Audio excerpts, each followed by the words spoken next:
Friends, good evening. कैसे हैं आप सब? आशा करती हूँ सभी अच्छे और स्वस्थ होंगे। आज की जो ये कहानी है छोटी सी बड़ी मोटिवेशनल कहानी है। अकबर के जो दरबार में थे वो नवरत्न थे, जिनमें से जो बीरबल थे वो बहुत बुद्धिमान और बहुत समझदार थे। उनको उनकी बुद्धिमानी के कारण लोग उनसे बहुत ईर्ष्या किया करते थे कि ये तो मतलब बहुत ही ज़्यादा राजा का प्रिय है। अब क्या था कि एक दिन जो वहाँ के मंत्री थे और वहाँ के लोग थे सब मिलकर एक साजिश रचते हैं। वो साजिश ये रचते हैं कि बीरबल को अकबर की नज़रों से हमें गिराना है, चाहे वो कैसे भी हम उसे गिराएं। तो वो क्या करते हैं कि रेत और चीनी का मिश्रण जो होता है उसे मिक्स करके ले आते हैं और लाने के बाद में उस बोरी भरकर उसे पूरे को लाकर राजा के दरबार में पटक देते हैं और राजा से कहते हैं कि महाराज, आपकी नज़र में सिर्फ बीरबल ही सबसे ज़्यादा बुद्धिमान है।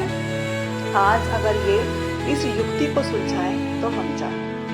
बीरबल ने कहा, राजा अकबर बोले, ठीक है, और कि आप हमेशा समझदारी का गुणगान करते हैं तो आप हमारी ये शर्त बीरबल से मनवाइए तो हम उसको माने कि हाँ वो सच में ही समझदार व्यक्ति है। उसके बाद में जो राजा होते हैं अकबर, वो बीरबल को बुलाते हैं और वो उससे कहते हैं कि बीरबल, तुम्हें इस बोरे में से रेत और चीनी दोनों को अलग अलग करना है।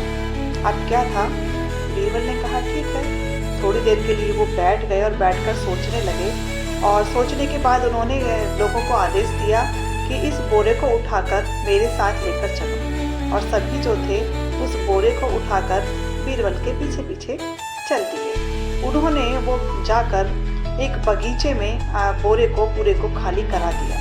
जब बगीचे में बोरा खाली हो गया तो उसके बाद में उन्होंने बीरबल ने सभी जितने भी लोग साथ में आए थे उनसे कहा, अब चलो इसका हम परिणाम सुबह दिखाएंगे। सभी लोग वापस चले जाते हैं और बड़े खुश होते हैं कि बीरबल क्या ही करेगा, चीनी और रेत को अलग करना तो बहुत कठिन बात है। और रात भर वो लोग खुशी मनाते हैं कि बीरबल अब राजा की नज़रों में गिर जाएगा। लेकिन उसके बाद में उन्होंने जब सुबह को सभा लगती है अकबर की, तब वो कहते हैं चलो अब जाकर देखते हैं कि मैंने रेत और चीनी को अलग कर दिया है। उसके बाद में फिर सभी जितने भी दरबारी होते हैं, जितने मंत्री होते हैं, सभी लोग जाते हैं और जाकर देखते हैं कि वहाँ पर सिर्फ रेत पड़ा हुआ था और चीनी तो थी ही नहीं। अब सब कहते हैं कि चीनी तो इसमें है नहीं।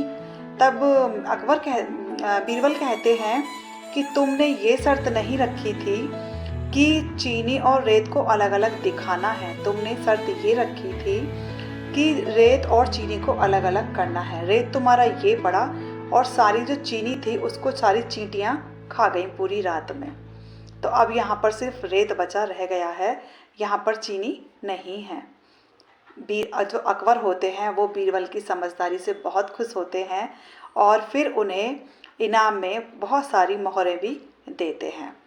तो हर जगह दुनिया में राजनीति करने वाले बहुत लोग होते हैं, लेकिन कभी कभी ऐसा होता है कि इंसान अपनी समझदारी और सूझबूझ से हर परेशानी से बाहर निकल जाता है। गिराने वाले लोग तो ज़िंदगी में बहुत मिलते हैं, लेकिन उठाने वाला एक भी नहीं मिलता है। पर मेरा सिर्फ इतना मानना है, अगर हम सच्चे हैं, सही हैं और अपनी जगह पर हम प्रॉपर हैं तो आपको कोई नहीं हिला सकता। Thank you and have a nice day. Bye.